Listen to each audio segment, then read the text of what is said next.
어제 저는 기후정의 행진 다녀왔습니다. 그 자리에 자연자매님도 만났습니다. 사진 올린 거 보셨죠?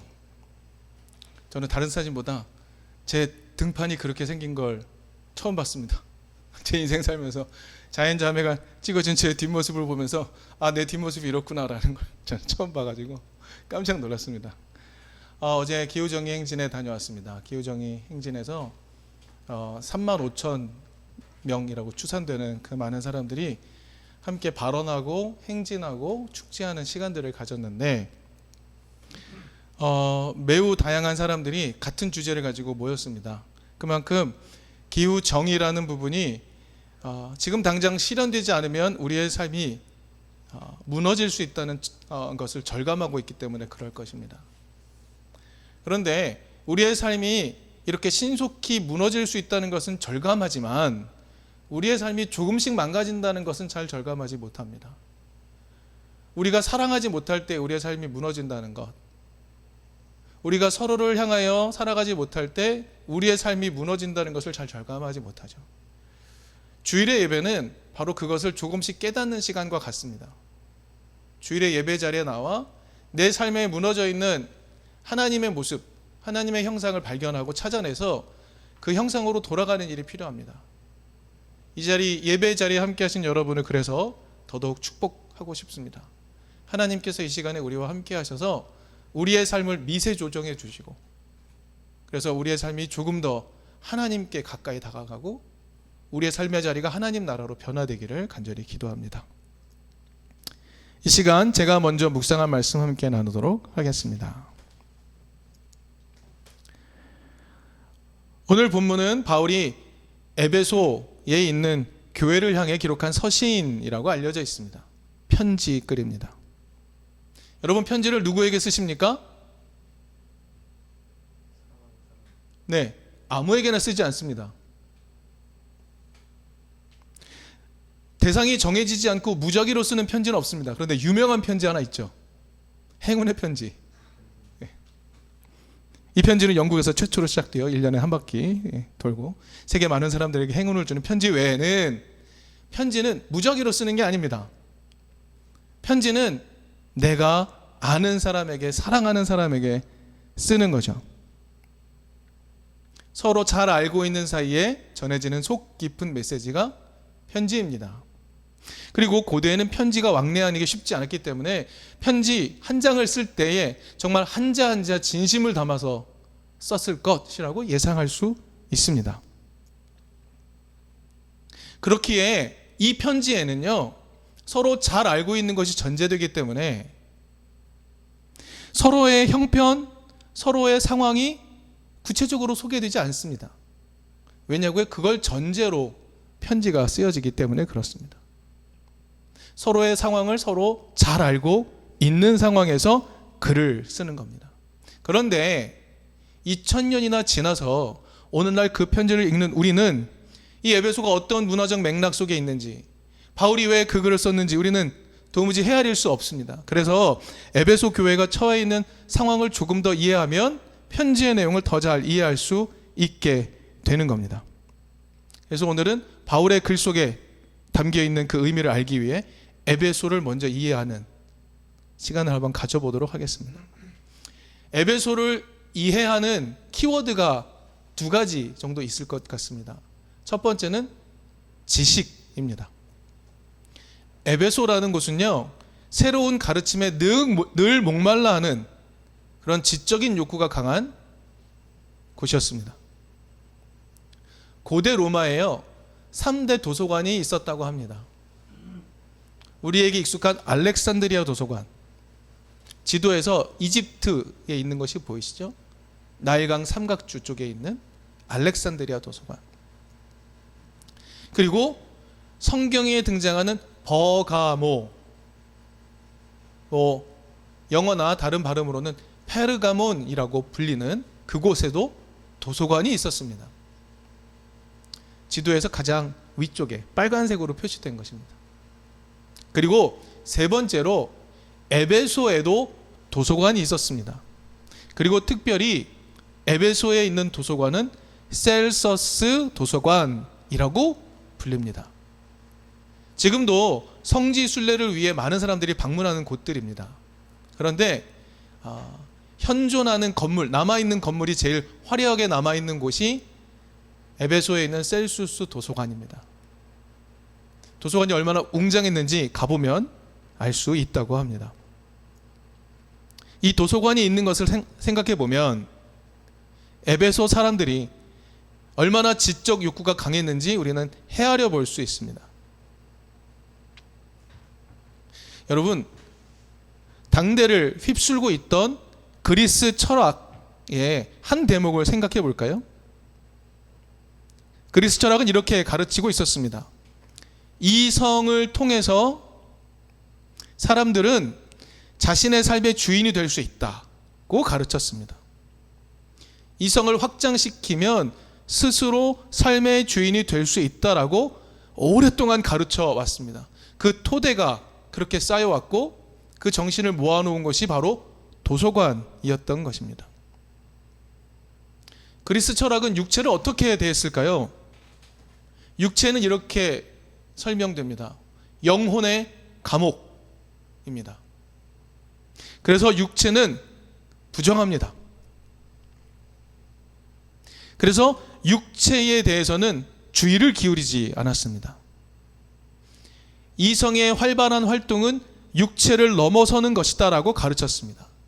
그래서 이성을 확장하는 것이 진정한 해방이라고 가르쳐 왔던 것이죠.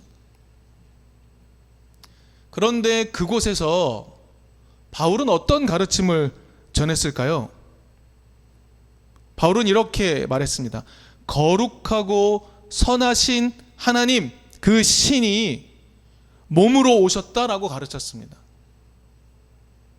거룩한 하나님이 당신들은 더럽다고 치부하는, 영혼의 감옥이라고 치부하는 그 몸으로 오셨습니다라고 절절하게 가르쳤습니다.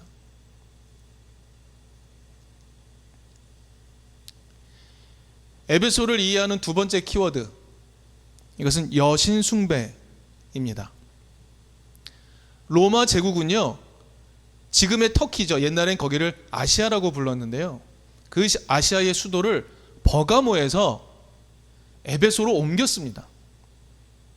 수도를 옮긴다는 건 권력을 옮겨버린다는 뜻이 되겠죠. 그래서 새롭게 수도가 되자마자 그곳을 굉장히 발전시켰습니다. 무역의 중심지가 되게 했고 사람들이 드나드는 곳이 되게 했던 겁니다. 한마디로 에베소는 새롭게 뜨는 신도시였고 잘 나가는 곳이었습니다.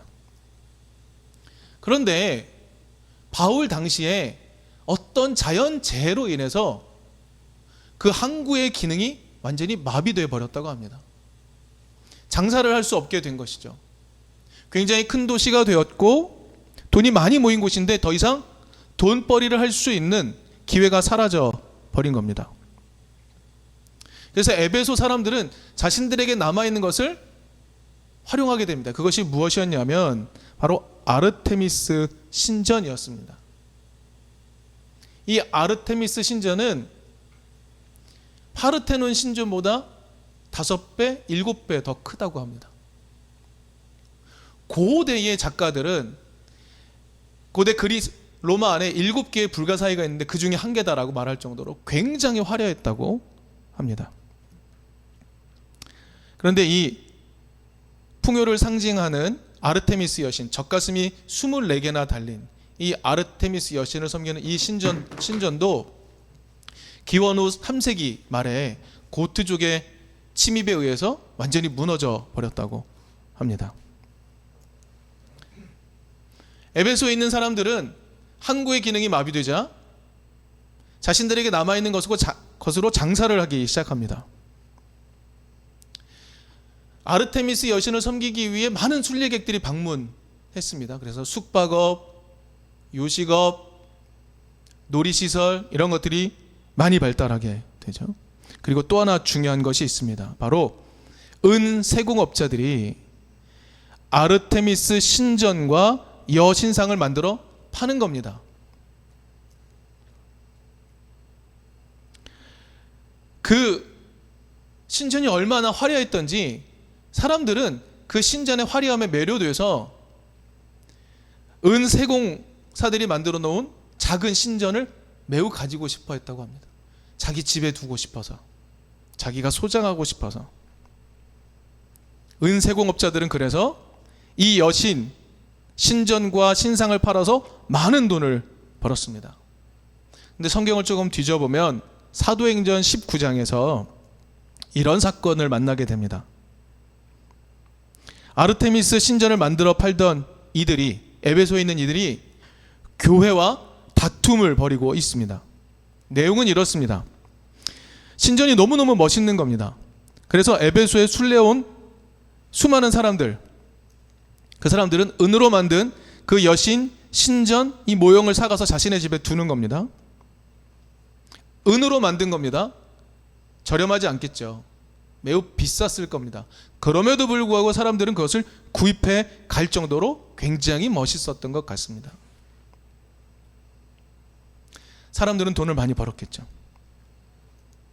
그런데 바울과 그의 일행이 에베소와 소아시아 지역을 다니면서 예수의 길을 가르치기 시작합니다. 처음에는 그 가르침이 얼마나 우스웠을까요? 귓등으로도 듣지 않았을 것이고 콧방귀를 꼈을 겁니다. 그런데 사람들이 조금씩 설득되어 가는 겁니다. 마음을 돌이키는 겁니다. 교회로 모이게 되는 겁니다. 에베소와 소아시아의 그 사람들이 더 이상 아르테미스 여신을 섬기지 않게 되고 그 성전 모형도 사지 않게 되는 겁니다. 그러자 사도행전을 보면 아마 대표쯤 될 것 같습니다. 데메드리오라는 사람이 바울을 사람들에게 고소하며 이렇게 말을 하는 겁니다. 우리의 사업이 명성을 잃을 위험에 처해 있습니다. 사업의 기반이 흔들리고 있는 겁니다. 무엇 때문에요? 예수의 길을 걸어가는 사람들 때문입니다. 예수의 길을 걸어가던 사람들이 자신의 풍요를 빌기 위해 섬겼던 아르테미스 여신을 떠나버리는 겁니다. 그래서 그 여신 신상을 사고 신전의 상을 사는데 돈을 쓰지 않게 되는 겁니다. 이 사실이 널리 알려지면서 순례 온 사람들도 그것이 필요 없다라고 알게 되고 사지 않게 되는 겁니다. 그러니 사람들의 욕망에 기생해 살던 사람들, 그 사람들이 이렇게 말하는 겁니다. 이제 우리 죽게 됐다. 우리 장사 다 망하게 되었다라고 외치고 있는 겁니다. 그러면 이제 상상해 볼까요? 예수의 길을 따르는 사람들은 그러면 자신의 욕망을 위해 쓰던 그 돈을 이제 어디에 쓰고 있을까요?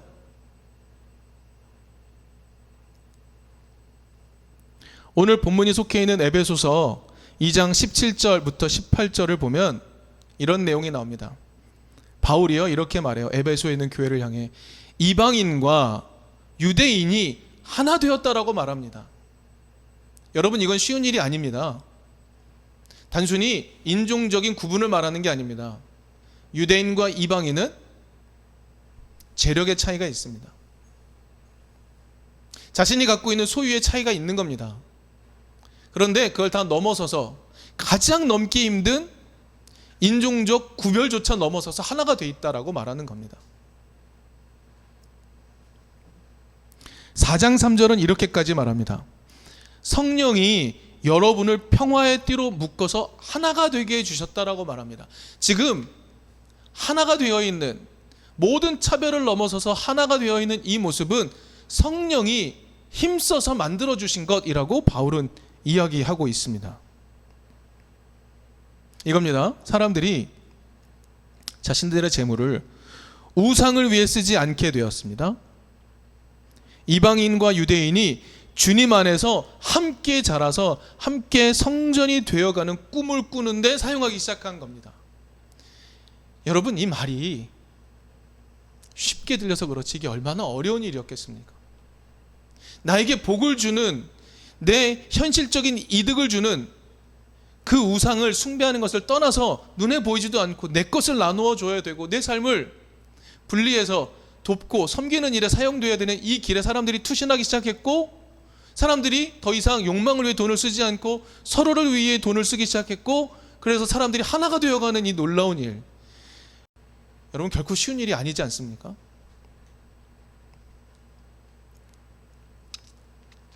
여러분, 에베소는 어떤 곳이었냐면 인간의 이성에 대해 참 많은 신뢰를 바친 곳이었습니다.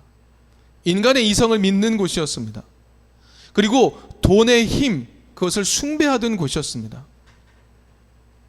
그런데 그곳에서 바울이 몸을 이야기하고 삶을 이야기하고 있습니다. 말씀드렸듯이 몸은 육체인 이 몸은 영혼의 감옥이라고 생각하는 사람에게 몸이 중요하다고 이야기합니다. 왜요? 하나님이 몸으로 내려오셨기 때문입니다. 바울은 오늘 본문에서 분명하게 이야기해 줍니다. 하나님이 내려오셨다. 하나님이 몸으로 오셨다라고 분명하게 소개해 주고 있는 겁니다. 그 말은 곧 이렇게 해석이 됩니다. 하나님을 닮은 인간, 그 인간의 몸 또한 소중하다라는 이해로 넘어가게 됩니다. 바울은 고린도전서에서 무엇이라고 이야기했습니까? 몸은 하나님의 처소다, 하나님이 계신 곳 성전이다 라고까지 이야기했습니다. 바울은 또 이렇게 확장합니다. 개인의 몸뿐만 아니라 공동체 전체가 하나의 몸을 이루어야 온전한 몸이 된다고까지 이야기합니다. 개인의 몸, 그것을 긍정할 뿐만 아니라 공동체도 하나의 몸이다라고 이야기합니다. 우리가 서로 온전해져야, 완전해져야 우리가 하나의 몸으로서 완전해진다라고 가르치고 있는 겁니다. 그리고 활용점정으로 이렇게 이야기하죠. 그 몸의 머리는 그리스도 예수시다라고 가르칩니다. 이 말이 현학적으로 들릴지 모르겠지만 바울의 이런 가르침은 구체적으로 사람들의 삶을 변화시켰고, 사람들이 그 얘기를 들으며 마음이 흔들리는 것을 경험했습니다. 그래서 내 삶의 재물을, 내 삶의 가용한 것들을 욕망을 위해 쓰지 않고 이웃을 위해, 공동체를 위해 쓰기 시작했던 겁니다. 이게 얼마나 강력했던지 당대의 거대한 재력가들조차 내 삶이 망가지게 생겼다, 내 사업이 망하게 생겼다라고 외칠 정도였던 겁니다. 이 생각도 한번 해보죠. 당대에 영혼을 돌볼 수 있는 사람은 어떤 사람들일까요? 당대에 영혼을 돌볼 수 있는 사람, 그 사람들은 몸의 문제가 다 해결된 사람들입니다. 그래서 철학자들은 철학을 하기 위해 노예를 부렸던 겁니다. 이성을 확장하기 위해, 생각하기 위해 자신의 노동들을 다 그쳐버렸던 겁니다. 영혼의 문제, 이성의 문제에 접근할 수 있는 사람들은 권력자들 뿐이었던 겁니다. 돈과 권력이 있어야 그들은 영혼과 이성까지 돌볼 수 있고 사회의 모든 권력을 독점할 수 있었던 겁니다. 그러면 하루하루 삶을 고민해야 되는 사람들은,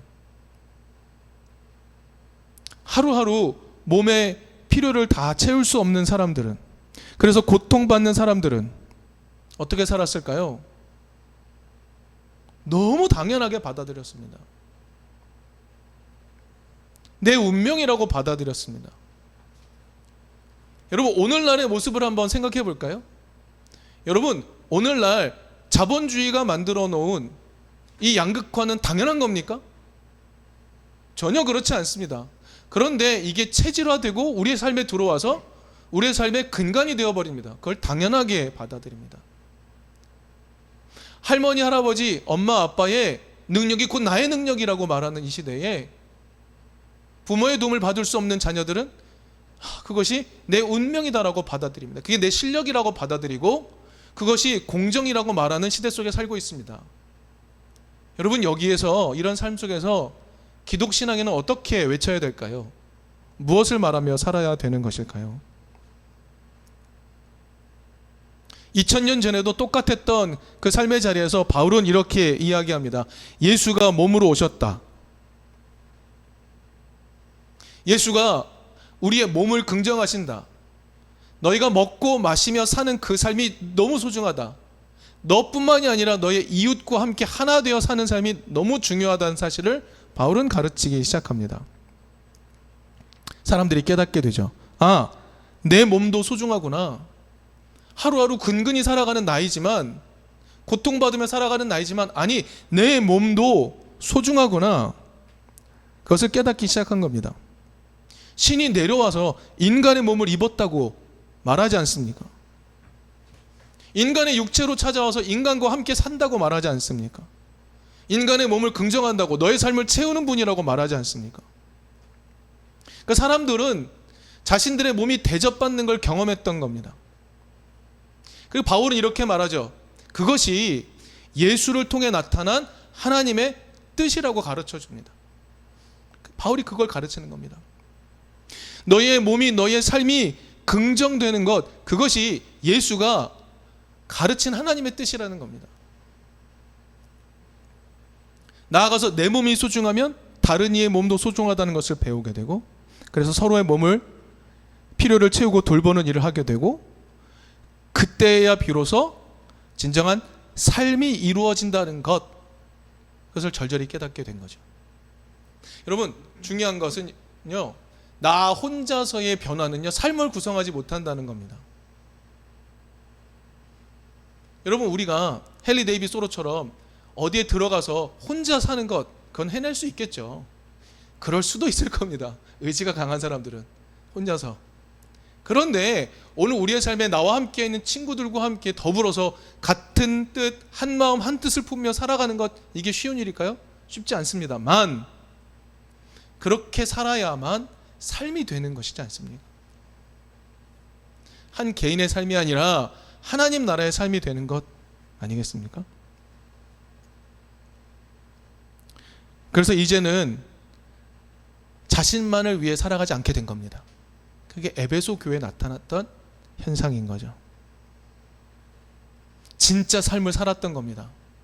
우상을 섬기지 않아도, 물질을 섬기지 않아도 살아갈 수 있다는 것을 진지하게 배우게 된 거죠. 근데 여러분, 여기서 중요한 건 돈입니다.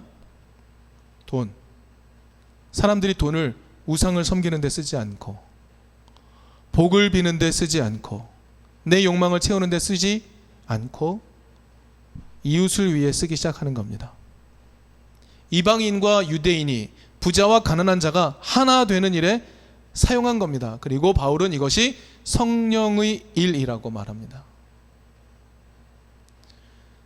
성령이 내 마음에 찾아오셔서 예수의 길에 감동되게 하시고, 나도 그렇게 살고 싶다라고 변하게 되는 겁니다. 그 변화의 역동, 성령이 내 안에 하신 그 역동으로 인해 사람들은 자신의 재물을 이웃을 위해 쓰게 되는 거죠. 이렇게 세상이 변한 겁니다.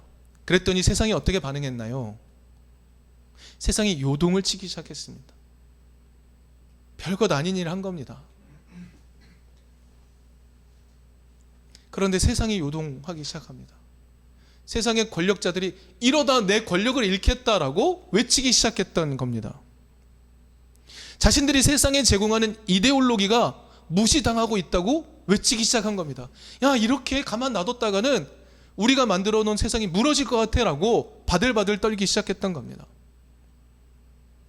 여러분, 에베소 교회가 만들어낸 모습이 세상을 떨게 만들었습니다. 바울은요, 사람들에게 몸을 가르쳤고 삶을 가르치기 시작했습니다. 그리고 그 가르침은요, 철저히 예수에 근거한 것들이었습니다. 예수의 이야기를 통하여 몸을 이야기했고 삶을 이야기했던 겁니다. 그래서 바울은요, 하나님의 아들을 믿는 일과 아는 일이 구분되지 않았습니다. 믿는 일과 아는 일이 하나가 되었습니다. 그 두 개가 하나로 이어져서 실제로 구현이 될 때, 믿는 것과 아는 것, 거기에 그치지 않고 그것이 삶으로 구현될 때 온전한 몸과 삶을 살아갈 수 있다고 가르쳤던 겁니다. 사람들이 그렇게 살았습니다. 그랬더니 그 예수의 길이 세상을 뒤흔들었던 겁니다. 여러분, 여러분은 이성의 능력에 대해 어떻게 생각하고 계십니까? 이성. 여러분, 근대에 이르기까지, 중세를 지나 근대에 이르기까지 계몽주의를 거치면서 사람들은 이성을 극도로 긍정해 왔습니다. 그것이 필요했죠. 맞습니다. 인간의 이성을 긍정하는 시간은 반드시 필요했던 겁니다. 그래서 근대에 이르기까지 이성에 대해 사람들은 어떻게 생각했냐면, 운명을 인간 자신의 손으로 이끌어갈 수 있다. 인간의 이성이 가장 활발하게 작동하면 이 땅에 파라다이스를 만들 수 있다라고까지 생각했던 겁니다. 그런데 오늘날 이성은 어떤 대접을 받고 있을까요? 세계 1, 2차 대전을 통해서, 그리고 자본주의적 사고, 착취의 자본주의적 사고가 철저히 세상을 지배하기 시작하면서 사람들은 이성이 순기능만 하는 것이 아니라는 것을 깨닫기 시작했습니다. 합리적이고 이성적이고 효율적인 것이 반드시 좋은 것은 아닌 것을 몸소 깨닫기 시작한 겁니다. 이성이 사람의 삶에 있어서 놀라운 봉사를 한 것은 분명한 사실입니다. 그것을 부정할 이유도 없고 부정하고 싶지도 않습니다. 하지만 이 성에 대한 절대적인 신앙과 같은 태도가 오늘날 우리의 삶에 붕괴를 가지고 오고 있다는 것을 사람들이 깨닫기 시작한 겁니다. 여러분, 바로 이 시점에서 우리는 성경의 가르침으로 돌아갈 필요가 있습니다. 여러분, 여러분의 운명을 여러분의 능력, 여러분의 이성에 맡깁니까? 여러분은 여러분의 삶의 운명을 여러분이 지금까지 다져온 능력과 여러분이 벌어들인 재물과 여러분의 이성에 맡기고 계십니까? 기독인은 우리의 운명을 이웃에게 맡기는 사람들입니다.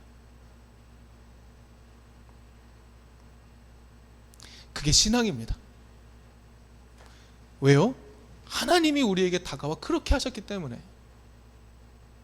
그러니 우리도 이웃에게 그렇게 하는 것이 곧 하나님께 하는 것이기에 우리는 그렇게 살아가는 겁니다.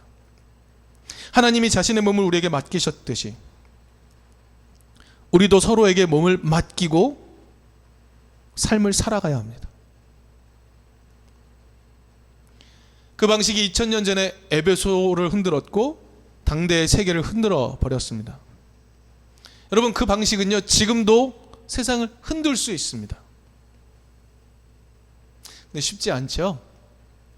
그래서 우리는 그 결단을 뒤로 조금씩 미루며 우리의 욕망에 봉사하며 계속 산 겁니다. 우리의 필요에 따라 산 겁니다.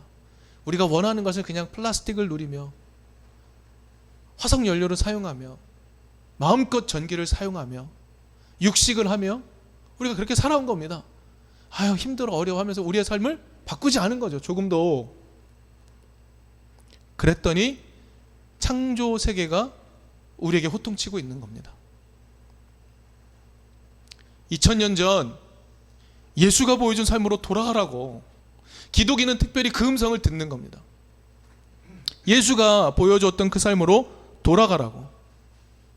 우리가 움직이지 못하기에 창조 세계가 우리를 흔들고 있는 겁니다. 그래서 여러분, 교회는 자꾸 몸을 말해야 되고 삶을 말해야 됩니다. 너 삶은 요즘 어때? 너 필요한 게 뭐였어? 당신 요즘에 뭐가 힘들었어요? 당신에게 필요한 것, 저에게 이것인데 이걸 같이 나눠 쓸까요? 이런 자연스러운 대화들이 교회에 가득해야 합니다. 그런 우리가 될 수 있기를 간절히 바랍니다.